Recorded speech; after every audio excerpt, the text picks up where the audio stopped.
भाववतो सहनौ भुनक्तु सह वीर्यङ्करवावहै तेजस्विनावधीतमस्तु मा विद्विषावहै। ॐ शान्ति शान्ति शान्तिः। हरिः ॐ श्रीगुरुभ्यो नमः। हरिः ॐ।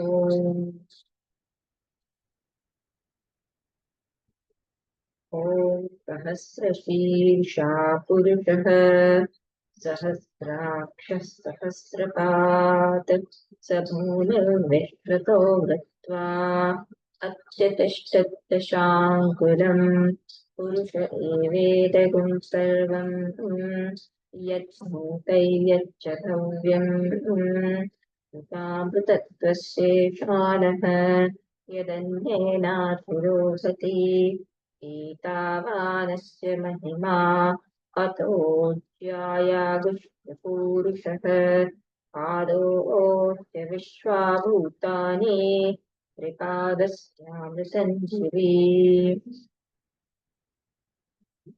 પહેલા ત્રણ મંત્રમાં આ પુરુષનું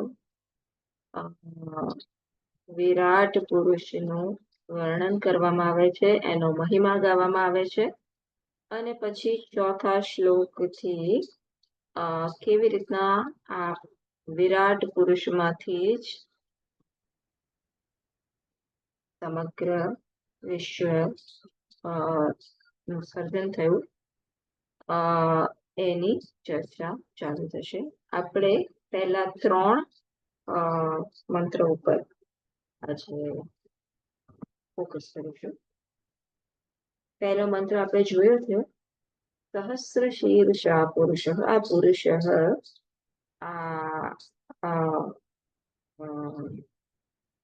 વિરાટ પુરુષ કેવો છે, કેવા છે? સહસ્ર શીર્ષા, સહસ્ર હજારો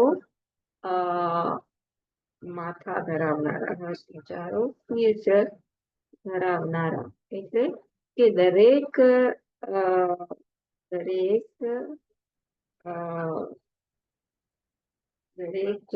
માથા વડે, દરેક મસ્તક વડે જે અભિવ્યક્ત થઈ રહ્યો છે એ કોણ છે? આ પુરુષ છે. દરેક માથા કોના છે? આ પુરુષના જ અંગ છે.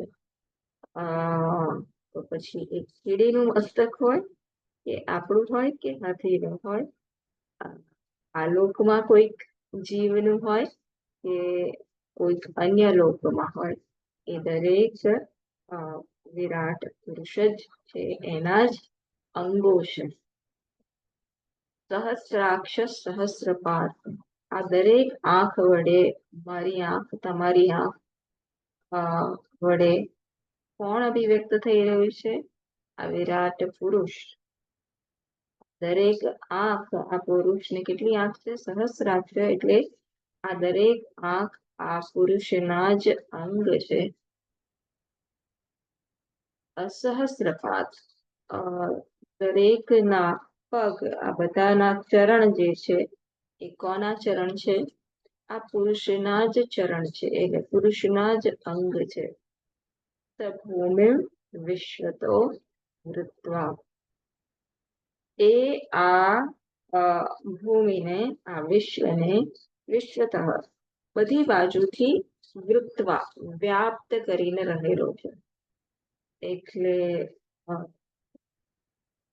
એવી રીતના જેમ પેલું માટી હોય એ ઘડાને વ્યાપ્ત કરીને રહેલી છે ને, એ કેવી રીતના વ્યાપ્ત કરેલી છે? વિશ્વતઃ, બધી બાજુએથી. એટલે કે ઘડાનું એક અંશ પણ એ માટી વિનાનો નથી. એટલે માટી ના હોય તો એ ઘડો જ ના હોય, એટલે એટલી ડિગ્રી સુધી એ વ્યાપ્ત છે. એટલે સહભૂમિ વિશ્વતો વૃત્વા, એટલે શું કહેવા માંગે છે? આ વિરાટ પુરુષ જ આ વિશ્વનું ઉપાદાન કારણ છે.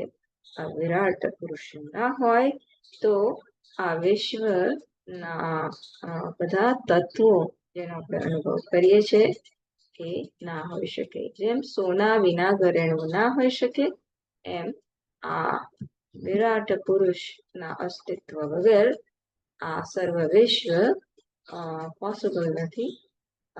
એટલે એ આને વ્યાપ્ત કરીને છે, એટલે કે એ આનું ઉપાદાન કારણ છે. તો ઉપાદાન કારણ હોય તો જેમ દૂધ, દહીં, દૂધ ઉપાદાન કારણ છે અને દહીંમાં પરિણમે છે. એવી રીતના આ ઉપાદાન કારણ આ વિરાટ પુરુષ વિશ્વ બની ગયો છે. તો વિરાટ પુરુષ મટી ગયો છે તો ના, કે વ્યાપ્ત તો થયેલો છે, પણ અત્યતિષ્ઠતા દશાંગુલમ, અત્યતિષ્ઠ દશાંગુલમ, અત્યતિષ્ઠ અત્યતિષ્ઠત દશાંગુલમ, દશાંગુલમ એટલે 10 આંગળી ઉપર વિદ્યમાન છે. વિશ્વને વ્યાપ્ત કરીને તો રહેલો છે અને છતાં એનાથી અલિપ્ત છે. કારણ કે એ ફક્ત ઉપાદાન કારણ નથી, એ નિમિત્ત કારણ પણ છે. જેમ ઘડા માટે એક આપણને જોઈએ માટી, એ ઉપાદાન કારણ છે. બીજો જોઈએ ઘડાનો બનાવનાર, જે છે નિમિત્ત કારણ. એમ આ વિશ્વનું ઉપાદાન કારણ શું? તો આ વિરાટ પુરુષ પોતે. નિમિત્ત કારણ શું? એ પણ આ વિરાટ પુરુષ પોતે. એટલે વિરાટ પુરુષ આ વિશ્વ બની તો ગયો છે અને છતાં એનાથી અલિપ્ત છે. 10 આંગળ અલિપ્ત છે. એટલે એ વિશ્વથી અસંગ રહી શકે છે. એટલે વિશ્વમાં જે કંઈ પણ આપણને દૃશ્યમાન છે, એટલી પૂરતી જ એની અભિવ્યક્તિ નથી, અથવા તો વિશ્વ તરીકેની જે એની અભિવ્યક્તિ છે, એટલા પૂરતા જ આ વિરાટ પુરુષ સીમિત નથી. એટલો જ એનો મહિમા નથી. અત્યતિષ્ઠ દશાંગુલમ, એ તો હકીકતમાં આ વિશ્વ હોય કે ના હોય, એ એના મહિમામાં જ સ્થિત છે. એવું એક્ઝામ્પલ આપણને ખબર છે કે જ્યાં ઉપાદાન કારણ વિશ્વમાં એના કાર્યમાં, વિશ્વમાં એટલે ઉપાદાન કારણ એના કાર્યમાં વ્યાપ્ત હોય અને છતાં એ જ કારણ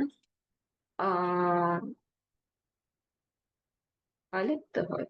10 આંગળ ઉપર એટલે શું? અલિપ્ત હોય. અલિપ્ત હોય અને અહીં એ પણ કહેવા માંગે છે કે એ ખાલી ઉપાદાન કારણ નથી. ઉપાદાન કારણને એવી સ્વતંત્રતા નથી અલિપ્ત રહેવાની, પણ અહીં આ વિરાટ પુરુષ અલિપ્ત છે. એટલે એક કોન્શિયસ એન્ટિટી હોય, એક ચેતન તત્વ હોય, એને જ આ સ્વતંત્રતા છે અલિપ્ત રહેવાની. એટલે કે એ એક ચેતન તત્વ છે, એક જડ તત્વ નથી, ચેતન તત્વ છે અને અસંગ છે.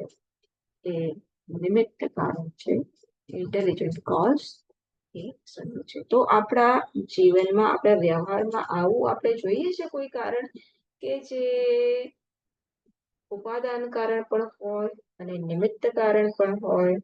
ઉપાદાન કારણ કાર્યમાં વ્યાપ્ત હોય અને છતાં એ કાર્યથી અલિપ્ત હોય. ક્યાં જોઈએ છે આપણે? ક્યાં જોઈએ છે? જોઈએ છે એટલે જ પ્રશ્ન કર્યો. ક્યાં જોઈએ છે?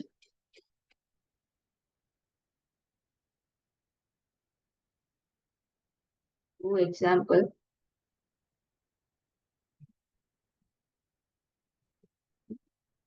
ક્યાં જોઈએ? ક્યાં જોઈએ છે? આપણે અનુભવ એનો ક્યાં કરીએ છીએ?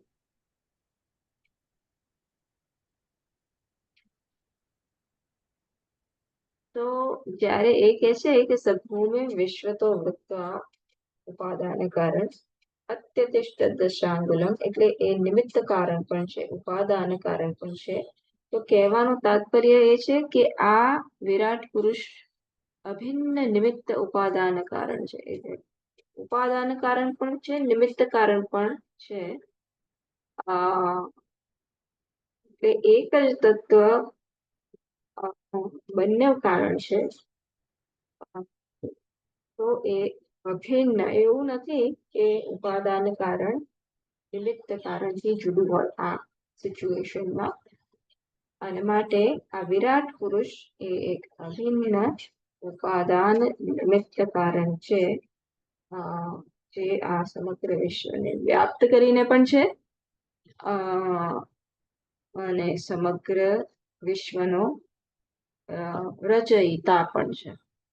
એવું એક્ઝામ્પલ આપણે ક્યાં જોઈએ છે કે સમગ્ર કાર્ય વ્યાપ્ત કરીને પણ હોય અને સમગ્ર કાર્યની રચના પણ કરનારું હોય. ક્યાં જોઈએ છે એક્ઝામ્પલ આપણા અનુભવ.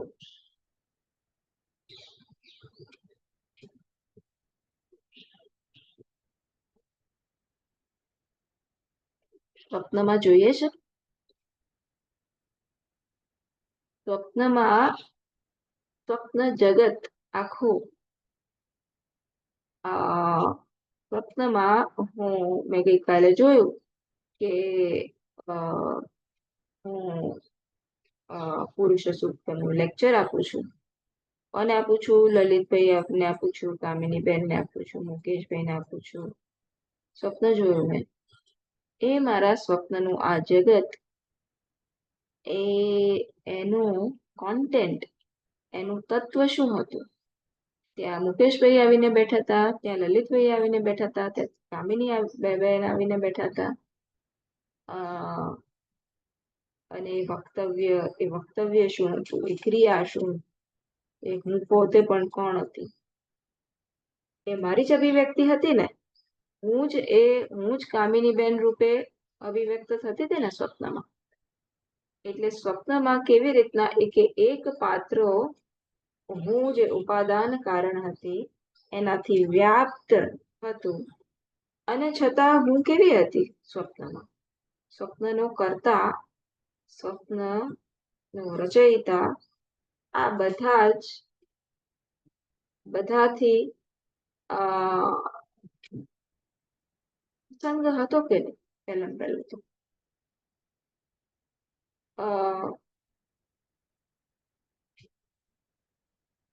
ધારો કે લેક્ચર આપવું મારે એક્ઝામ્પલ બદલવું પડશે, નહીતર કનેક્ટ નહીં થાય. ધારો કે સ્વપ્ન જગત એવું હતું કે હું બહુ વરસાદ પડ્યો અને બધા બહુ પાણી ભરાઈ ગયા અને બધા બહુ દોડમ દોડ કરતા હતા અને બધા બહુ ભયભીત થઈ ગયા હતા. તો આ ભયભીત થવાથી હું પણ ભયભીત થતી હતી અને તમે બધા પણ હતા અને તમે બધા પણ ભયભીત થઈને બધા દોડાદોડ કરતા હતા સ્વપ્નમાં. તો એ તમે બધા પણ કોણ હતા? હું જ હતી ને. અને હું ભયભીત થઈ હતી તો એ પણ હું હતી, અને તમે બધા પણ હું જ હતા. Like I was that expression. સો હકીકતમાં એ મને અડે છે. સ્વપ્નનો કર્તા કેવી રીતના સ્વપ્ન જગતમાં વ્યાપ્ત છે અને છતાં સ્વપ્નનો કર્તા એ સ્વપ્ન જગતથી અલિપ્ત છે ને. એ ભયથી અલિપ્ત છે, એ ફ્લડિંગથી, જે પૂર આવ્યું વરસાદથી એનાથી અલિપ્ત છે. ફિઝિકલી, ઇમોશનલી બધા લેવલે અલિપ્ત છે ને. અને કેવો છે? સ્વતંત્ર છે, કોન્શિયસ છે. એટલે સ્વપ્નનું ઉપાદાન કારણ પણ હું છું, નિમિત્ત કારણ ઇન્ટેલિજન્સ જે સપ્લાય કરે છે કે આ પ્રકારની જગત રચના કરવી, એ પણ હું છું. એવી જ રીતના તો આપણો પોતાનો અનુભવ છે આપણા જીવનમાંથી કે હા, ઉપાદાન કારણ કેવી રીતના કાર્યમાં વ્યાપ્ત હોવા છતાં એનાથી અલિપ્ત હોઈ શકે, જેમ મારા સ્વપ્નમાં. આવું ક્યારે બને? સ્વપ્ન કેવું છે? સ્વપ્નમાંથી જાગીએ છે ત્યારે આ બધું શું લાગે છે આપણને? સત્ય લાગે છે કે મિથ્યા લાગે છે?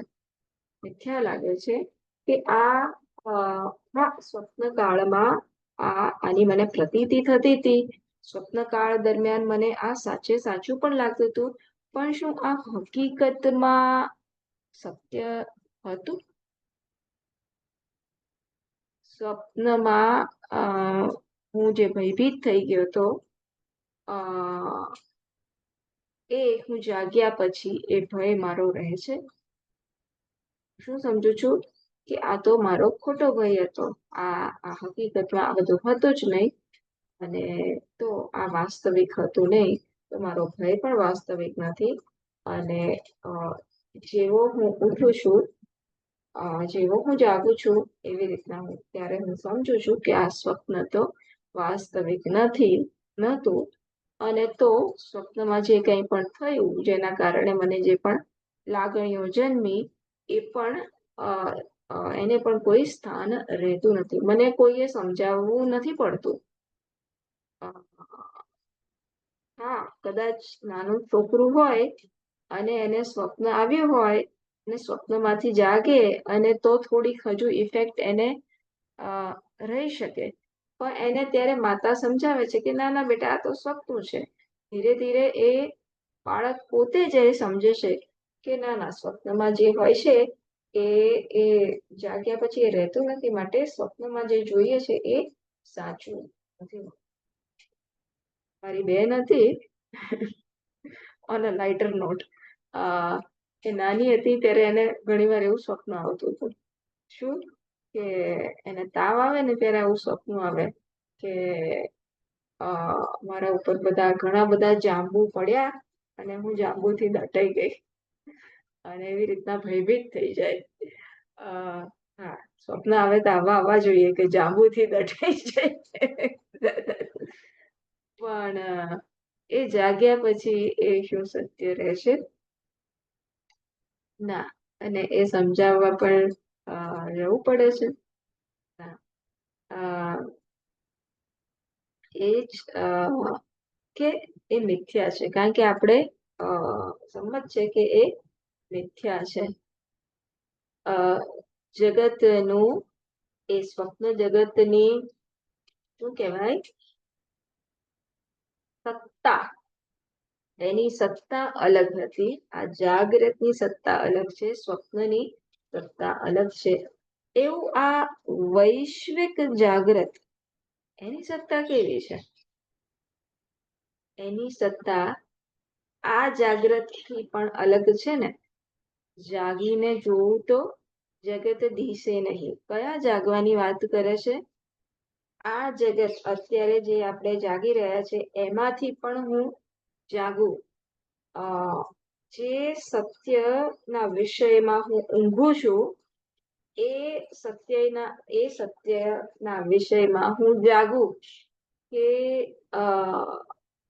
જે અનેકતાને હું સત્ય માની લઉં છું, એમાંથી હું જાગું કે કેવી રીતના જે અનેકતા મને દેખાય છે એ તો શું છે, ખરેખર એ શું છે? સહસ્ર શીર્ષા પુરુષ સહસ્રાક્ષ સહસ્રપાદ. હે જીવ, તું એવું ના માન કે આ આંખ કોઈ અન્યની આંખ છે, આ ચરણ કોઈ અન્યના ચરણ છે, આ મસ્તક કોઈ અન્યનું છે. આ બધું તો આ એક વિરાટ પુરુષની જ અભિવ્યક્તિ છે. આ એક જ અનેક રૂપે અભિવ્યક્ત થઈ રહ્યો છે. એટલે કે અનેકતા એ એક પ્રોજેક્શન છે, એક અધ્યારોપ છે એક ઉપર. જેમ સર્પ અને રજ્જુ એનું ઉદાહરણ છે. આ ક્રિએશન, આ સર્જન કેવું છે? દૂધમાંથી દહીં બને એ પ્રકારનું સર્જન નથી. વેદાંતમાં કયા પ્રકારના સર્જનની વાત કરે છે? આ રજ્જુ ઉપર જે સર્પ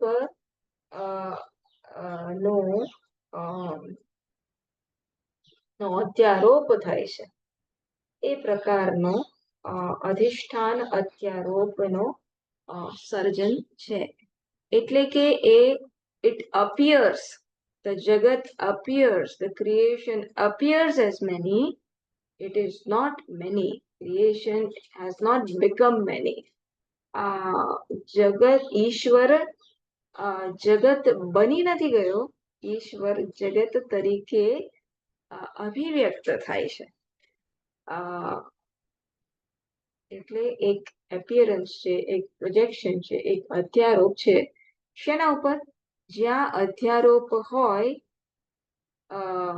કાં તો ક્યાં અધ્યારોપ હોઈ શકે? અધ્યારોપ કોઈ દિવસ સ્વતંત્ર હોઈ શકે? તો અધ્યારોપ છે ગાડી, કોઈ દિવસ ઇન્ડિપેન્ડન્ટલી ચાલી શકે? ગાડી કેવી છે? ટ્રેનની ગાડી એ પાટા વિના ચાલી શકે? આપણી ટ્રેન કેવી છે? ચલનાત્મક છે, ચાલે છે. તો કોઈ પણ ચલનાત્મક વસ્તુ અચળ અધિષ્ઠાન, અચળ એના સપોર્ટ વિના હોઈ શકે? પાટો ના હોય, પાટો પણ ચાલ ચાલ કરતો હોય તો ગાડી ક્યાં જાય? કાંઈક સપોર્ટ જોઈએ ને. તો એવી રીતના એ સપોર્ટ શું છે? એ પાટો કેવો છે? જે ચાલતો નથી તે. એવી રીતના જગત કેવું જોઈએ છે? સંપૂર્ણ જગત ચલનાત્મક છે. હું પણ કેવો છું? ચલનાત્મક છું. હું કેવો છું કે 50 વર્ષ પહેલા મારો જન્મ થયો અને સતત જ્યારથી જન્મ થયો ત્યારથી શું થઈ રહ્યું છે? સતત પરિવર્તન. મારા શરીરમાં નવા સેલ્સ ઉગ્યા, નવા સેલ્સ પછી અમુક વાર ડિસ્ટ્રોય થાય છે. એનું અપક્ષીય તે શું છે? જાયતે વૃદ્ધિ વર્ધતે. બાળપણમાં મારું વર્ધન થયું, મારું વૃદ્ધિ થઈ, અને પછી પાછું ઘડપણ આવે છે અથવા તો માંદગી આવે છે. સતત ચેન્જ. પણ આ બધા ચેન્જની પાછળ કોઈ ચેન્જલેસ હોવો જોઈએ ને? આ બધા ચેન્જને કોઈક સપોર્ટ કરનાર હોવો જોઈએ ને? સ્વતંત્ર હોઈ શકે? સ્વતંત્ર શરીર આવે છે અને ચેન્જ કરીને જતો રહેશે, એવું હોઈ શકે? કે એને કોઈ અસ્તિત્વ, એને કોઈ સપોર્ટ, આધાર આપનાર છે. એ આધાર આપનાર કોણ છે? એ પુરુષની વાત ચાલી રહી છે. એ પુરુષ કોણ છે? એની ચર્ચા ચાલી રહી છે. કે જે બધા જ ચલનાત્મક વસ્તુને આધાર આપે છે, એ અધિષ્ઠાન રૂપ એ વિરાટ પુરુષ કોણ છે? ક્યાં છે? એ વિરાટ પુરુષ ક્યાં છે? તો કે છે સહસ્ર શીર્ષા, સહસ્રાક્ષ, સહસ્રપાદ. આ બધા આંખ અને કાન અને પુરુષ અને નાક અને ચરણ, ટૂંકમાં બધા અંગો એના જ અંગ હોય તો મારે વિરાટ પુરુષને ક્યાં શોધવાનો? ક્યાં શોધવાનો લલિતભાઈ?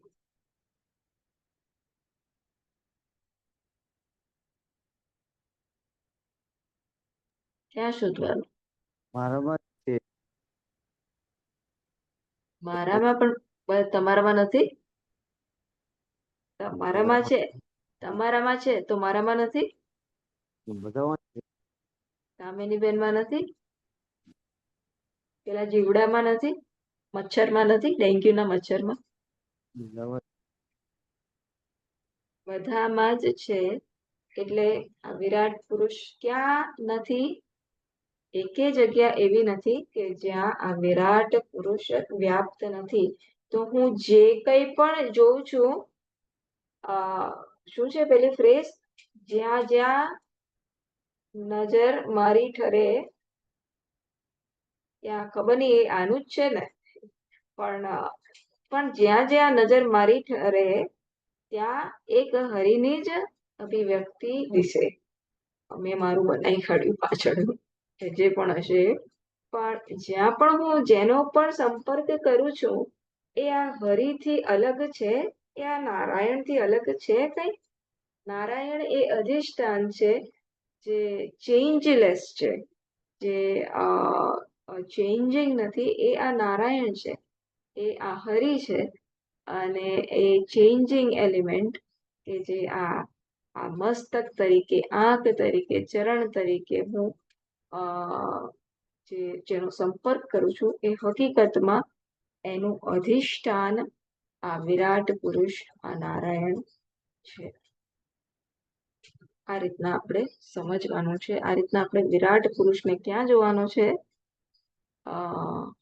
દરેક જણ, દરેક જીવ જેની જોડે હું સંપર્ક કરું છું, દરેક જીવ અને દરેક નિર્જીવ. તો પથ્થરનો સંપર્ક કરું છું તો કોનો સંપર્ક કરું છું? ખાલી જીવમાં વિરાટ પુરુષ છે? ના, પથ્થર, આ લાકડું, આ દિવાલ, એના વડે પણ જે અભિવ્યક્ત થાય છે આ વિરાટ પુરુષનું જ, આ વિરાટ પુરુષની જ અભિવ્યક્તિ છે. જેમ 10મા અધ્યાયમાં ભગવદ્ ગીતામાં ભગવાને ઘણું બધું વર્ણન કર્યું. મારા પાસે ગીતા નથી અત્યારે સામે, પણ આ પર્વતોમાં હિમાલય હું છું, આ નદીઓમાં ગંગાજી હું છું, એવી રીતના ભગવાને વર્ણન કરવાનું ચાલુ કર્યું. છેવટે કહે છે કે આથી વિશેષ હું તને શું કહું, કે આ તો એક અંશ માત્રથી મેં તને મારા મહિમાનું વર્ણન કર્યું. તું જે કંઈ પણ સાત્વિક તત્વ જગતમાં જોવે છે એ મારામાંથી જ, મારો જ અંગ. એ પ્રકારે તું જો, એ પ્રકારે તું જો, એટલે કે એ પ્રકારે તું સમજ. ભગવાન શું આપણને દેખાવાના છે? કે ભગવાનને સમજવાના છે.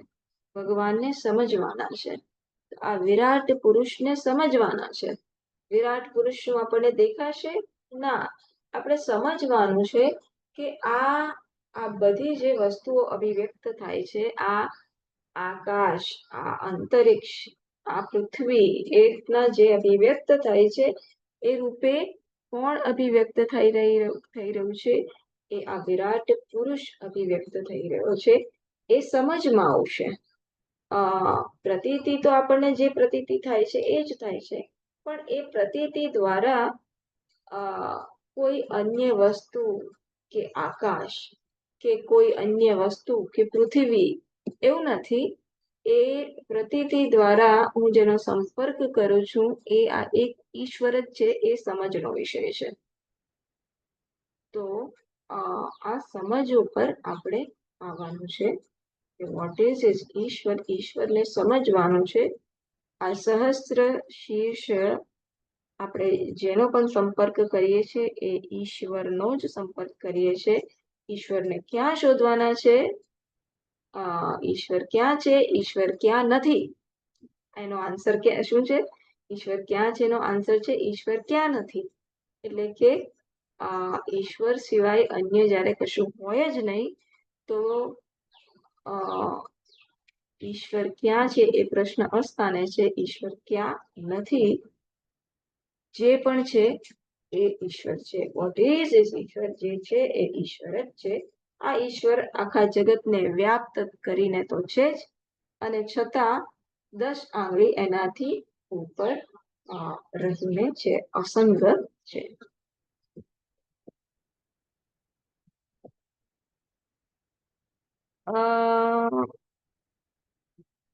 દેશકાળ સર્વ વિશ્વ કેવું છે? વિશ્વ કોને કહીશું? વિશ્વ કેવી રીતના અભિવ્યક્ત થાય છે? દેશ અને કાળ રૂપે અભિવ્યક્ત થાય છે ને. વિશ્વ એટલે શું? વિશ્વમાં જાપાન આવી ગયું, પાકિસ્તાન આવી ગયું. આપણા ભારતીયોને કેવું પડે, પાકિસ્તાન આવી ગયું. સહસ્ત્ર શીર્ષામાં મુસ્લિમ આવી ગયો.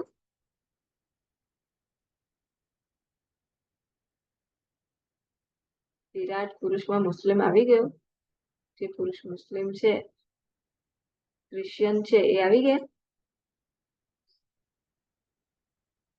તો સહસ્ત્ર શીર્ષા પુરુષ સહસ્ત્રાક્ષ સહસ્ત્રપાદ, જે વેજીટેરિયન છે આવી ગયા, અને જે નોન વેજીટેરિયન છે આવી ગયા.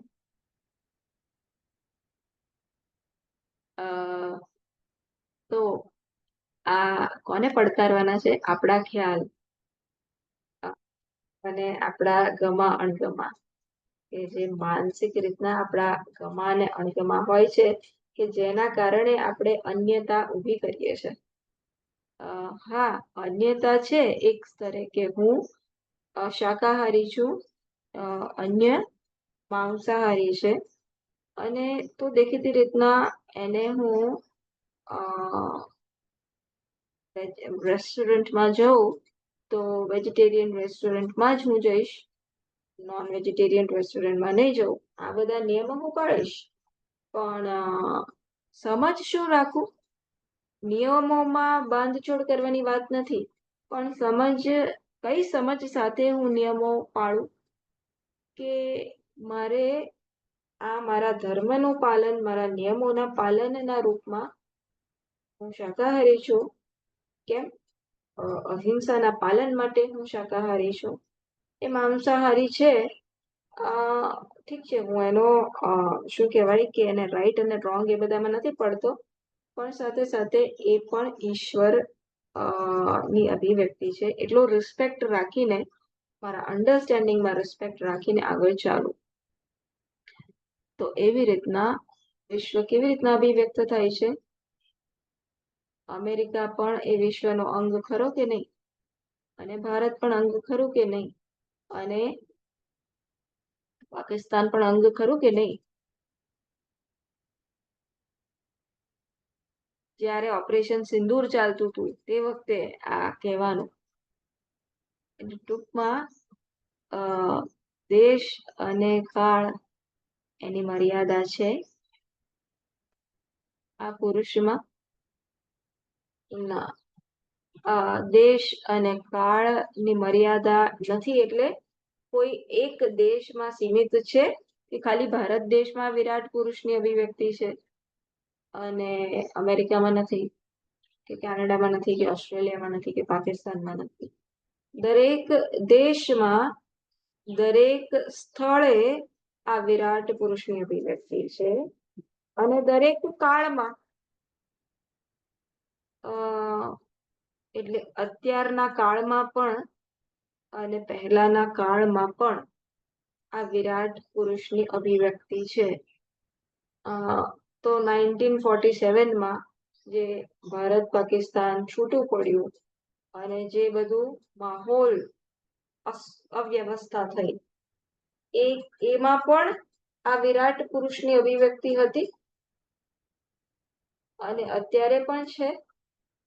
સો આપણા કન્ક્લુઝન્સ, આપણે દરેક આપણા કન્ક્લુઝન્સ, આપણા વિરોધ એને જોઈએ, એને પડકારીએ, અને એના સંદર્ભમાં આ વિરાટ પુરુષને સમજવાનો પ્રયાસ કરીએ. અધરવાઇઝ સહસ્ત્ર શીર્ષા સહસ્ત્રાક્ષ બુકમાં રહી જશે. અને જોઈએ છે કે આપણે દલીલો કરીએ છીએ વ્યક્તિઓ સાથે, ત્યારે આપણી એક સમજ હોય છે, એમની એક સમજ હોય છે, અને કેવી રીતના ટસલ્સ થાય છે. આપણે સંમત નથી થતા એ વ્યક્તિ જોડે, એ વ્યક્તિના અભિપ્રાય જોડે, આપણે આપણા અભિપ્રાયને વળગી રહીએ છીએ, અને એ અભિપ્રાયને એટલી બધી સત્યતા આપીએ છીએ, અથવા તો સામેવાળા વ્યક્તિના અભિપ્રાયને એટલો નકારીએ છીએ કે આપણે એને સ્વીકારી જ નથી શકતા, અને આપણે આપણી જ વૃત્તિને, આપણા જ અભિપ્રાયને સ્થાપીએ છીએ. અને તો પછી શું થાય છે? આપણે આપણી જાતને પહેલો તો કેવી રીતના જોઈએ છે? આ વિરાટ પુરુષ તરીકે જોઈએ છે એ વખતે, કે આપણે આપણા અહંકારમાં એટલા બધા સ્થાપિત થઈ ગયા છે કે વિરાટ પુરુષનો અવગણના થાય છે. આપણે અધ્યારોપિત આપણા ખ્યાલો, અધ્યારોપિત આપણા અભિપ્રાયોને એટલું મહત્વ આપીએ છીએ કે આ વિરાટ પુરુષ જે કોમન છે, જે સર્વસામાન્ય આ વિરાટ પુરુષ છે મારા તમારામાં, એની અવગણના થાય છે. અને મારા પોતાના અભિપ્રાય એટલા શું કહેવાય, એટલા ઇમ્પોર્ટન્ટ બની જાય છે મારા માટે કે એ જ સત્ય, એ જ સત્ય. મારું સત્ય એ વખતે કેવું થઈ જાય છે, લિમિટેડ થઈ જાય છે. મારા અભિપ્રાય એ સત્ય, એ પ્રકારના મારા ખ્યાલથી હું સત્યને લિમિટ કરી દઉં છું. વિરાટ પુરુષ સત્ય છે. જ્યારે હું હું સત્યને કેવું લિમિટ કરી દઉં છું કે આ હું જે અભિપ્રાય ધરાવું છું એ સત્ય, અને આ અન્ય વ્યક્તિ જે અભિપ્રાય ધરાવે છે એ બરાબર નથી, એની વિચારની પદ્ધતિ બરાબર નથી. માનો કે હોય પણ આ વિરાટ પુરુષ આપણે કોને કહીશું? જો સહસ્ત્ર શીર્ષા પુરુષ હોય તો તમારા માથા મસ્તક વડે જે વિચાર થશે એ કોનો વિચાર હશે? અને સામેવાળી વ્યક્તિ, દલીલ કરનાર વ્યક્તિ વડે જે વિચાર થશે એ કોનો વિચાર હશે? તો દલીલ કયા સ્થાને છે? આખો દલીલનું સ્થાન જેને આપણે પકડી રાખવાથી આપણે કોઈકની અવગણના કરીએ છીએ, આપણે આપણી જાતને સ્થાપીએ છીએ, અને કોઈકને આપણે કોઈકના અભિપ્રાયને સ્વીકારી નથી શકતા. જ્યારે કોઈકના અભિપ્રાયને નથી સ્વીકારી શકતા ત્યારે એ વ્યક્તિને નથી સ્વીકારી શકતા.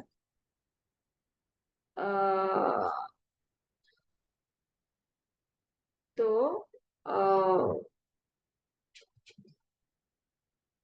આ યાદ કરાવીએ કે અભિપ્રાય વર્કઆઉટ ક્યાં કરવાનું છે?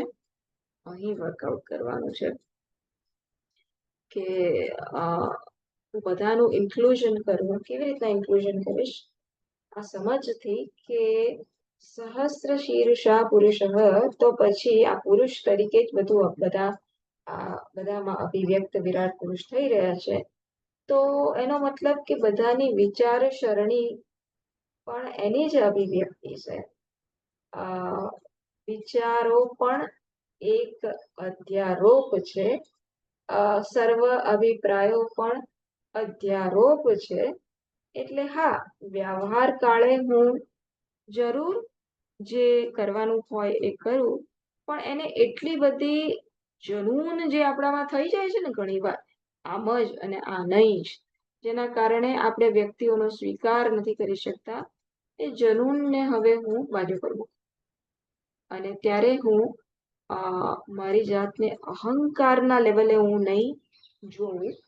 અને જ્યારે હું મારી જાતના અહંકાર એટલે કે મારા અભિપ્રાય પૂરતો હું સીમિત નહીં કરું, જ્યારે હું સત્યને સીમિત નહીં કરું, ત્યારે હું સત્યને અવિશ્વતઃ વૃત્વા, વિશ્વમાં વ્યાપીને બેઠો છે એ પ્રકારે હું એને જોઈ શકીશ, એને સમજી શકીશ.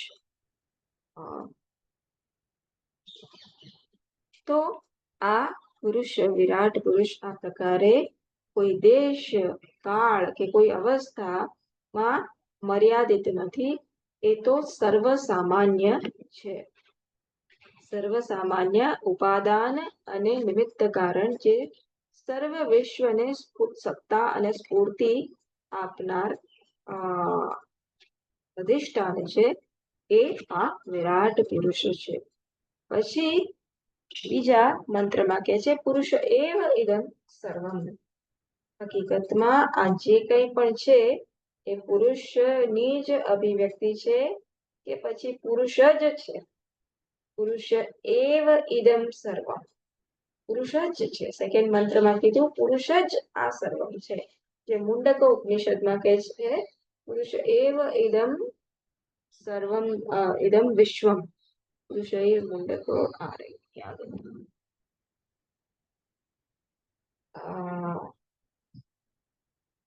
તો એ મુંડકમાં પણ કહે છે કેવી રીતના આ અક્ષર પુરુષમાંથી આ સમગ્ર જગતની રચના થઈ એની ચર્ચા કરે છે. અને કેવી રીતના આ જે મનુષ્ય કર્મ કરી રહ્યો છે, ત્યાં એક વૈદિક કર્મનું એક્ઝામ્પલ લઈ અને કીધું કે વૈદિક કર્મમાં થતા બધા જ જે પાત્રો, જે બધા જ કર્મની જે જરૂરિયાત હોય એ કેવી રીતના આ અક્ષર પુરુષમાંથી જ ઉત્પન્ન થયું. છેવટે કહે છે કે ઇવન જે કર્મ કરવામાં જે શ્રદ્ધા અને તપ, આ પ્રકારના જે ડિસિપ્લિન્સ અને ઇમોશન્સ અને જો કહીએ તો એ જે જરૂર એની જે છે એ પણ આ અક્ષર પુરુષમાંથી જન્મ્યા. અને પછી કે છે કે આ વૈદિક કર્મમાં જે કંઈ પણ જરૂર પડે છે એ તો વિશ્વમાં આ અક્ષર પુરુષમાંથી જન્મ્યા જ, પણ આ સમુદ્ર અને પર્વતો, આ નદીઓ એ પણ આ અક્ષર પુરુષની જ અભિવ્યક્તિ છે. એ એમ કહી અને છેલ્લે કહે છે કે આ પુરુષ એવ ઇદમ વિશ્વમ. ત્યાં એવું કે છે, અહીં શું કે છે? પુરુષ એવ ઇદમ સર્વમ. સર્વમ એટલે શું? સર્વ વિશ્વ. અને સર્વમ એટલે શું? હું જેનો પણ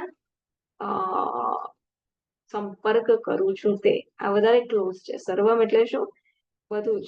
હું જેનો પણ સંપર્ક કરું છું, હું તમે, આ ઝાડપાન, આ આકાશ, આ વર્ષા ઋતુ, ઉનાળાનો ઋતુ, શિશિર ઋતુ, જેનો પણ સંપર્ક કરું છું, એ કોણ છે? આ પુરુષ એવ. યદ ભૂતમ યદ ભૂતમ યચ્ચ ભવ્યમ ઉતામૃતસ્વશેષાન. જે કંઈ પણ ભૂત બની ગયેલું હતું, પાસ્ટમાં હતું, જે કંઈ પણ ભવ્ય, જે કંઈ પણ થશે, એ કોણ છે? સર્વમમાં શું આવે? આ ભૂતકાળ આવે, અને ભવિષ્યકાળ આવે, અને વર્તમાન કાળ પણ આવે. એટલે 10,000 વર્ષ પહેલા પણ જે હતું, 10,000 વર્ષ પછી પણ જે હશે, હજારો આ યુગમાં, આ કલ્પમાં પણ જે છે, પહેલાના કલ્પમાં પણ જે હતું, આવનાર કલ્પમાં પણ જે હશે, એ સર્વમ શું છે? આ પુરુષ જ છે. ઉતામૃતસ્ત્વશેષાન. તો ઉતામૃતત્વશેષાન ક્યાં ગયા? ઉત અમૃતત્વસ્ય ઈશાન. એવું છે. ઉત વળી અમૃતત્વના, દેવતાઓના મોક્ષના પણ ઈશાન સ્વામી છે. આ વિરાટ પુરુષ કેવા છે? આ દેવ અમૃતત્વના પણ ઈશાન છે. તો અમૃતત્વ એટલે દેવતાઓના પણ ઈશ્વર છે, એમ કરીને એમનું મહત્વ સ્થાપે છે. અથવા તો મોક્ષ આપનાર, આ મુક્તિ આપનાર પણ આ ઈશ્વર છે. સ્વામીજીએ ત્યાં ટ્રાન્સલેશનમાં લીધું છે કે વળી તે જ દેવતાઓના સ્વામી છે, જે સર્વ જીવોને કર્મફળ ભોગવવા માટે ભોગ્ય પદાર્થ જગત રૂપે અભિવ્યક્ત થાય છે. યદ અન્નેન તિરોહતિ. યત જે અન્નેન, અન્નેન એટલે ત્રીજી વિભક્તિ, બરાબર? સંસ્કૃત લલિતભાઈ. અન્નેન અતિરોહતિ, જે અન્ન રૂપે, એટલે કયા અન્નની વાત થાય છે? કર્મફળ, જીવોને કર્મફળ ભોગવવાના ભોગ્ય પદાર્થ જે રચના થાય છે, જે સિચ્યુએશન્સ, બધા અન્નમાં બધું જ આવી જશે, કે જે પણ આપણને ભોગવવાનું હોય એ અન્ન થઈ જશે. તો અન્ન રૂપે એની અતિરોહતિ એ અભિવ્યક્ત થાય છે. કાર્ય રૂપે એ અભિવ્યક્ત થાય છે.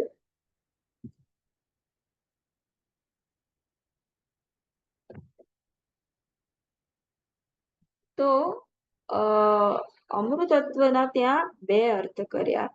એક તો આ દેવતાઓના ઈશ્વર છે એવી રીતના, અને બીજું અમૃતત્વની સ્થિતિ એટલે અમરણની સ્થિતિ, એનો પણ ઈશ્વર એટલે એનો આપનાર, એનો પ્રદાતા, મોક્ષ જે આપે છે તે ઈશ્વર કેવી રીતના મોક્ષ આપશે આપણને? ઈશ્વર કેવી રીતના મોક્ષ આપશે આપણને? ઈશ્વર તમને મોક્ષ આપશે અને મને નહીં આપે, એવી રીતના મોક્ષ નહીં આપશે આપણને? મોક્ષ પ્રદાતા કેવી રીતના ઈશ્વર છે? જ્ઞાન દ્વારા, જ્ઞાન અજ્ઞાન દૂર આપશે, કરી, ઈશ્વર જ્ઞાન આપશે. અજ્ઞાન દૂર કરી, ઈશ્વર દૂર કરશે.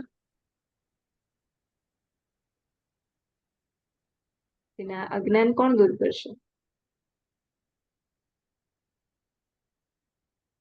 અભ્યાસથી અભ્યાસથી જ્ઞાન પ્રાપ્ત થઈ અજ્ઞાન દૂર થાય. હા, સમજથી મોક્ષ કેવી રીતના આપશે? મોક્ષ આપવાનો વિષય છે. મોક્ષ આપવાનો વિષય છે કે મોક્ષ આપણું સ્વરૂપ છે એ જાણવાનો વિષય છે? એ જાણવાનો વિષય છે. એટલે ઈશ્વર મોક્ષ કેવી રીતના આપશે? જ્યારે હું સમજીશ કે મોક્ષ તો મારું સ્વરૂપ છે જ, એટલે આ સમજ દ્વારા જ્યારે હું ઈશ્વરને જાણીશ, ઈશ્વરના સ્વરૂપને જાણીશ, તો એ દ્વારા ઈશ્વર મને મોક્ષ આપશે. એટલે મોક્ષ મારું સ્વરૂપ જ છે એ હું સમજીશ. ઈશ્વર મોક્ષ આપનાર છે. કોઈ જે ભોગની વાંછા લઈને જાય છે એને એનો ભોગ સંતોષે છે. જે મોક્ષની વાંછા લઈને જાય છે એ એને મોક્ષ પ્રદાન કરે છે. કેવી રીતના? ભગવાન એને એ ડિરેક્શનમાં, એ દિશામાં આગળ ચલાવે છે અને ભગવાનને, એ ઈશ્વર તત્વને, એ સ્વરૂપને સમજવા માટેની સગવડતા ઊભી કરી આપે છે. અને એ હું આગળ ચાલતો જાઉં છું, મારો પુરુષાર્થ કરતો જાઉં છું, સમજતો જાઉં છું કે આ અનેકતા તો અધ્યારોપ છે, અનેકતા વાસ્તવિક નથી. એ સમજ ઉપર ચાલતો જવું, એને બાજુ પર મૂકતો જવું, જેમ જેમ એને બાજુ પર મૂકતો જાઉં છું, તેમ તેમ એકત્વનો અનુભવ કરતો જાઉં છું, તેમ તેમ મનમાં એક શાંતિ અનુભવું છું, પોતાનું સ્વરૂપથી નજીક આવતો જાઉં છું અને જોઉં છું ધીરે ધીરે કે પોતાનું સ્વરૂપ અને આ વિરાટ પુરુષનું સ્વરૂપ, આ ઈશ્વરનું સ્વરૂપ એ કઈ આગુ પાછું નથી, એ એક જ તત્વ છે. એ જેમ જેમ મારી જાતને સમજતો થઉં છું, મારી જાતમાં હું પ્રતિષ્ઠિત થઉં છું, મારા અહમમાંથી જેમ જેમ મારા સ્વરૂપમાં મારા ચિત્તને હું કેન્દ્રિત કરું છું, તેમ તેમ હું ઈશ્વરના એક અંશના અભિવ્યક્તિમાંથી ઈશ્વરના સ્વરૂપભૂત ઈશ્વરના સ્વરૂપમાં હું સ્થાપિત થઉં છું. એટલે ઈશ્વરના સ્વરૂપની નજીક આવું છું. તો મારી નજીક ઈશ્વરના નજીક કેવી રીતના આવું? મારા નજીક આવું તેમ તેમ હું ઈશ્વરના પણ નજીક આવીશ. સ્વામીજીને એક પ્રશ્ન પૂછ્યો હતો કે જેમ જેમ આપણી દેહાત્મ બુદ્ધિ થી જેમ જેમ હું નિવૃત્ત થઈશ, તેમ તેમ ઈશ્વરની સમજ પણ મારી બદલાતી જશે. અને દેહાત્મ બુદ્ધિથી નિવૃત્ત થવું એ શું છે? કેવી રીતના એની પ્રોસેસ ચાલુ થશે? એની પ્રોસેસ ચાલુ થશે આ પ્રકારે કે મારા અભિપ્રાયોને જે પકડી રાખું છું, મારા આગ્રહોને પકડી રાખું છું, અને જેમ જેમ હું છોડતો જઈશ, એ જ મારા દેહાત્મ બુદ્ધિથી અલિપ્ત રહેવાની એક પ્રોસેસ છે. દેહાત્મ બુદ્ધિથી અલિપ્ત રહેવું એટલે ખાલી હું આ શરીર નથી, સાક્ષી ભાવે એના દર્શન હું કરું, બરાબર છે, એ કલ્મિનેશન છે. ચાલુ ક્યાંથી થશે? એવું શું હોઈ શકે કે હું દેહ નથી, પણ હું મન નથી, હું બુદ્ધિ નથી, પણ આ મેં કીધું એ તો થવું જ જોઈએ? એ બે વસ્તુ થઈ શકે? દેહાત્મ બુદ્ધિથી અલિપ્ત એને જ કહીએ કે જ્યારે હું કહું એ થવું જ જોઈએ, એ આગ્રહથી અલિપ્ત હોવું, કે મેં કર્યું એટલે થવું જ જોઈએ, કે મેં કર્યું અને મારી શું કહેવાય કે પરિવારજનોએ એનો આદર ના કર્યો, પરિવારજનોએ એનો એકનોલેજમેન્ટ ના કર્યો. શું શબ્દ છે ગુજરાતીમાં યાદ નથી આવતો મને. એની એકનોલેજમેન્ટ ના કરી કે આટલું સરસ ભોજન મેં બનાવ્યું અને કોઈએ ખાધું નહીં, જોયું નહીં, મીઠું વધારે છે કરીને બાજુ પર મૂકી દીધું. એટલે આ બધા ક્ષેત્રમાં આપણે સમજીએ કે દેહાત્મ બુદ્ધિ ના હોવી, અસંગતા હોવી, અને સાથે સાથે આ પ્રકારનો વ્યવહાર આપણો ચાલુ હોય એવું પોસિબલ નથી. તો દેહાત્મ બુદ્ધિ ઉપર આપણે કામ કરવાનું છે કે આગ્રહ ઉપર કામ કરવાનું છે? આપણે કામ કરીશું આગ્રહ ઉપર. દેહાત્મ બુદ્ધિના કારણે આ થાય છે ઇફેક્ટ. એટલે આપણે ઇફેક્ટ ઉપર કામ કરીશું, કાર્ય ઉપર કામ કરીશું, અને કાર્ય આપોઆપ પછી એની મેળે એમાંથી જે તાદાત્મ્ય આપણું છે એમાંથી આપણે નિવૃત્ત થતા જઈશું. એટલે દેહાત્મ બુદ્ધિ ઉપર વર્ક કરવાનું કેવી રીતના? હું દેહ નથી, હું બુદ્ધિ નથી, એ બુદ્ધિથી સમજ આપીશું, યાદ કરાવીશું, પણ it is not something to be practised. હા, મેડિટેશન વખતે હું કરી શકું, પણ મોર સો એ દેહાત્મ બુદ્ધિના કારણે જે કાર્ય થાય છે, આપણા આગ્રહો, એ કાર્ય ઉપર આપણે વર્ક કરીએ. એ આગ્રહને ઉપર એને છોડીએ તો એની જે પકડ છે એનાથી આપણે છૂટીશું. એનો ગ્રાસ છે, ગ્રાહ ગ્રાસક નામ છે ને, એક થોડુંક પાટ જ યાદ આવ્યું. એ મગરે જે આપણને પકડી રાખ્યો છે, કયા મગરે?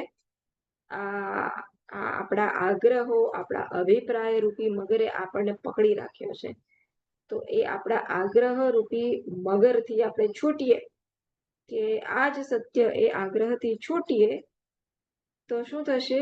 આ દેહાત્મ બુદ્ધિ ધીરે ધીરે છૂટીશું. અને જેમ જેમ દેહાત્મ બુદ્ધિથી છૂટીશું તેમ તેમ શું થશે? આપણા સ્વરૂપથી નજીક આવીશું. સો આ સાયમલ્ટેનિયસ પ્રોસેસ થતી જશે. સો આપણે વર્ક કરવાનું છે કાર્ય ઉપર, અને કાર્ય ઉપર જેમ જેમ વર્ક કરીશું એ આપણને કારણ તરફ લઈ જશે. અને જેમ જેમ હું મારા સ્વરૂપની નજીક આવીશ તેમ તેમ હું ભગવાનના પણ સ્વરૂપની નજીક આવીશ. તો મેં સ્વામીજીને એમ કીધું હતું, પૂછ્યું હતું કે સ્વામીજી, જેમ જેમ હું મારા વિશેના અભિપ્રાય બદલાતો જશે તેમ તેમ મારો ભગવાન વિશેનો અભિપ્રાય પણ બદલાતો જશે? તો કે હા. એટલે એ બંને પ્રોસેસ, ત્વમ પદનું પરિવર્તન કે શોધનમ અને તત્પદનું પરિવર્તન સાયમલ્ટેનિયસલી થતું જશે. એક આપણી આ જનરલ અન્ડરસ્ટેન્ડિંગ આપણે ડેવલપ કરીએ, વેદાંત મૂળભૂત જે કહેવા માંગે છે કે વોટ ઇઝ ઈશ્વર, જે છે એ ઈશ્વર છે, એ તારાથી અન્ય નથી, એ તારું જ સ્વરૂપ છે. એટલે હું જ આ જગતના કારણ રૂપે, અભિન્ન નિમિત્ત ઉપાદાન કારણ રૂપે આ વિરાટ પુરુષ તરીકે હું જ અભિવ્યક્ત થઈ રહ્યો છું. એ અન્ડરસ્ટેન્ડિંગ ને ક્લિયર કરતા જઈએ. જીવન જેમ જેમ જીવીએ તેમ તેમ આ અન્ડરસ્ટેન્ડિંગ ને ઉપર ક્લિયર કરતા જઈએ, ક્લેરિટી લાવતા જઈએ. અને એ ક્લેરિટી કેમની આવશે? ખાલી સાંભળવાથી નહીં. હા, શાસ્ત્રોના વાંચનથી એ બુદ્ધિ ઉપર એ સંસ્કાર પાડીએ, પણ સાથે સાથે જીવન એ રીતના જીવવું. Vedanta teaches us how to live. Vedanta મોક્ષ એ મરણ પછીનું નથી શાસ્ત્ર. મોક્ષ ઇઝ હિયર એન્ડ નાઉ. અત્યારે જ હું જીવન કેવી રીતના જીવી શકું, એ મોક્ષ છે. મોક્ષ એટલે શું? અત્યારે જ હું આનંદના સ્વરૂપમાં, મારા આનંદ સ્વરૂપમાં કેવી રીતના પ્રતિષ્ઠિત થવું, એનું શાસ્ત્ર છે. So I have to know how to live happily here and now, એનું શાસ્ત્ર છે. એના ઉપર હું સતત વર્ક કરું. મારા આગ્રહોને બાજુ પર મૂકીને કાર્ય ઉપર કામ કરું અને મારા કારણ સ્વરૂપ સુધી પહોંચવું, ઈશ્વરના સ્વરૂપ સુધી પહોંચવું. કેવી રીતના આ એક અનેક રૂપે ભાસે છે એ સત્યને હું ધીરે ધીરે આત્મસાત કરી શકું. પુરુષ એવ ઇદમ સર્વમ, પુરુષ જ આ સર્વ રૂપે અભિવ્યક્ત થઈ રહ્યો છે. પુરુષ જ આ સર્વ છે. જે કંઈ ભૂતમ ચ ભવ્યમ, જે કંઈ પણ ભૂતકાળમાં મેં જેનો પણ અનુભવ કર્યો, જેની મને હર્ટ અને ગિલ્ટ કદાચ ભૂતકાળમાં હોય, તો એ બધું આ પુરુષ જ હતો. ક્યાંક મારાથી હર્ટ અને ગિલ્ટને શું કહીશું, ક્યાંક મારાથી બાંધછોડ થઈ ગઈ હોય અને ક્યાંક મેં અપેક્ષા પ્રમાણે, શાસ્ત્રની અપેક્ષા પ્રમાણે મારું વર્તન ના થયું હોય અને મને એ જે મારે ઘા રહી ગયો હોય મનમાં, કે કોઈકે અપમાન કર્યું હોય તો એનો ઘા રહી ગયો હોય, તો એને યાદ કરીને પણ હું રિઝોલ્વ કરું મારા એ ઘાને કે આ સિચ્યુએશન દ્વારા પણ જે કંઈ પણ થયું ભૂતકાળમાં, એ હકીકતમાં એમાં પણ આ વિરાટ પુરુષ જ ઇન્વોલ્વ હતો. આ સિચ્યુએશન તરીકે પણ વિરાટ પુરુષ મારા સમક્ષ રજૂ થયો અને હવે હું શીખું. એ વખતે મને ઘા હતો, પણ હવે મારી શું સમજ છે, પુરુષો એવ ઇદમ સર્વમ યત ભૂતમ યત ચ ભવ્યમ. તો પછી એને હું સ્વીકારું, એને હું પકડી ના રાખું, એને હું પુરુષ તરીકે સ્વીકારું. એ પુરુષની જ અભિવ્યક્તિ હતી. મારે આ ભોગવવાનું હતું, એ મેં ભોગવ્યું, આગળ વધ્યો. ભવિષ્યની ચિંતા ના કરું, મારું શું થશે. વૃદ્ધ થઈ ગયો છો તમે, ત્યારે હું મૃત્યુના શયન પર છું. આ પ્રકારની ચિંતા ના કરું. જે કંઈ પણ છે પુરુષ જ છે. અને શું પુરુષ કાળમાં સીમિત છે? મૃત્યુ પછી આ પુરુષ નહીં હોય. પુરુષ મૃત્યુ પછી નહીં હોય. કાળ ક્યાંથી જન્મ્યું? પુરુષમાંથી જન્મ્યું. દેશ અને કાળ ક્યાંથી જન્મ્યું? પુરુષમાંથી જન્મ્યું. દેશ અને કાળ કોની અભિવ્યક્તિ છે? પુરુષની અભિવ્યક્તિ છે. સહ ભૂમિ વિશ્વતો વૃત્વા એટલે શું સમજી લેવાનું? આ વિશ્વ જેના હું દર્શન કરી રહ્યો છું, એ વિશ્વમાં શું આવી જાય? દેશ અને કાળ પણ આવી જાય. દેશ પણ જેમાંથી જન્મ્યો છે, અથવા તો દેશ તરીકે પણ જે અભિવ્યક્ત થયો છે, એ પુરુષ. કાળ પણ જેમાંથી અભિવ્યક્ત થયો છે, અથવા તો કાળ તરીકે પણ જે પુરુષ અભિવ્યક્ત થઈ રહ્યો છે. 11મા અધ્યાયમાં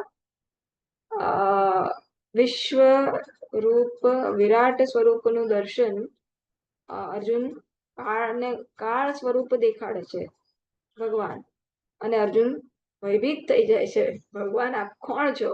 હું કાળ રૂપે અત્યારે અભિવ્યક્ત થઈ રહ્યો છું. ભગવાન, હું આપના મુખમાં બધા યોદ્ધાઓને પ્રવેશતા જોઉં છું. જેમ પેલા પતંગિયા નહીં, પણ પતંગિયાના જેવું બીજું જે શું કહેવાય, મોથ ને શું કહેવાય, જે લાઈટ મોથ ને શું કહેવાય, શું દાખલો શું છે? પતંગિયા અને એનીવેઝ મોથ. જેમ એ મોથ છે, એ પ્રકાશ તરફ, રાત્રિના સમયમાં પ્રકાશ તરફ એને ખબર છે કે હું મરણ પામીશ, તોય એ ત્યાં જાય છે પ્રકાશથી આકર્ષિત થઈને. અને જાણે કે સ્વેચ્છાએ પ્રવેશ ના કરતા હોય મૃત્યુમાં, એ પ્રકારે ભગવાન હું પણ આ બધા યોદ્ધાઓને આપના મુખમાં જાણે સ્વેચ્છાએ જ આમ પ્રવેશ ના કરતા હોય અને જાણે દોટ મૂકતા હોય આપના મુખમાં પ્રવેશ કરવા, એ પ્રકારે જોઈ રહ્યો છું. કાળ સ્વરૂપ ભગવાને જે કરાળ સ્વરૂપ દેખાડ્યું, કાળનું સ્વરૂપ એટલે શું? સતત ચેન્જ એ જ કાળનું સ્વરૂપ છે. એ કાળ ક્યાંથી ઉત્પન્ન થયો? ભગવાનમાંથી. અને એ કાળ તરીકે પણ કોણ છે? ભગવાન છે. સ્વપ્નમાં હું 10 વર્ષ જાણે કે જીવી લઉં છું. એ 10 વર્ષ કોણ હતો? હું હતો કે નહીં?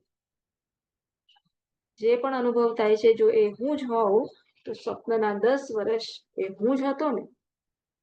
અને સ્વપ્નમાં જે પણ પર્વત ને એ બધું મને દેખાયું, એ દેશ કોણ હતો? એ મારી જ અભિવ્યક્તિ હતી કે નહીં? તો કેવી રીતના આ દેશ અને કાળ પણ એ પુરુષની અભિવ્યક્તિ હોઈ શકે, એના માટે આપણા પાસે પુરાવો છે, આપણા પોતાનો અનુભવ સ્વપ્નમાં. એવી જ રીતના આ પુરુષ જ દેશ અને કાળ બની ગયો છે. તો યદ ભૂતમ યચ્ચ ભવ્યમ તત્સર્વમ ઇદમ પુરુષ એવ. જે પણ આ ભૂતમાં પાસ્ટમાં થઈ ગયું, પ્રેઝન્ટમાં પણ જે છે અને ભવિષ્યમાં પણ છે, તે તમે પુરુષ જ, એક વિરાટ પુરુષ જ છો.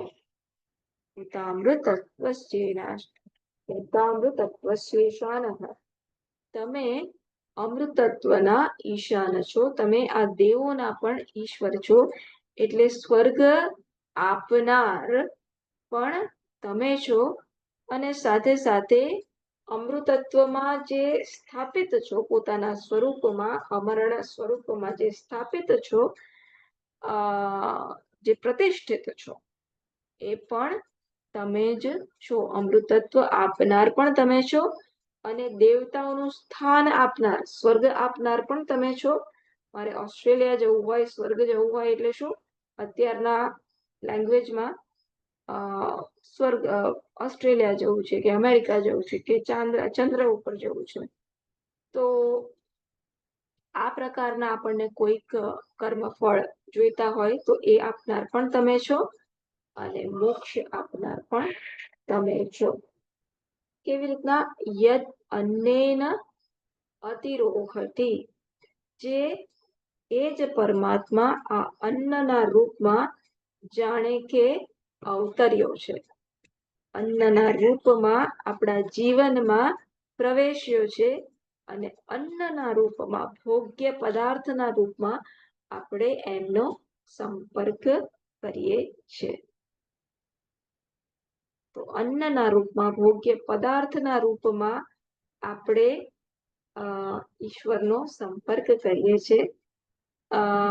અને આપણે દરેક વસ્તુ જેનો સંપર્ક કરીએ છીએ આને હું કેવી રીતના ભોગવું?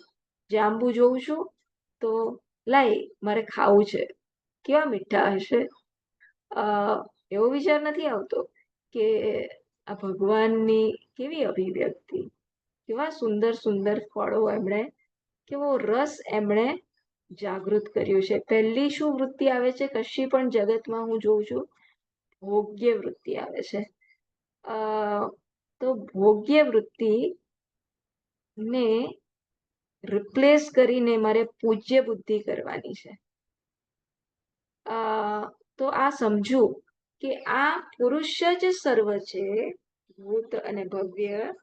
એ જ દેવતાઓનો પણ ઈશ્વર છે, મોક્ષ પ્રદાન પણ કરનાર પણ એ જ છે. એ જ અન્નેન ભોગ્ય રૂપે અહીં પૃથ્વી ઉપર કે ગમે ત્યાં અવતર્યો છે.